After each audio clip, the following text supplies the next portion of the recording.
teach yourself golf, you learn fast. It's not the same as having an instructor.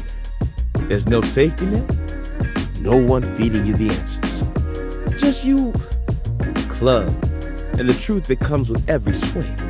You start relying on feel, not theory. You learn through mistakes, through frustration, and sometimes through those rare swings that just feel right. Some instructors like to show you what to do, but half the time it feels like they're showing off. Back when I started, Butch Harmon was the guy. Straight talk, no nonsense. Now, it seems like everyone's chasing some hidden secret to the swing. Well, that's where I'm at. Chasing that secret on my own terms. Trying to figure out how to create speed without force.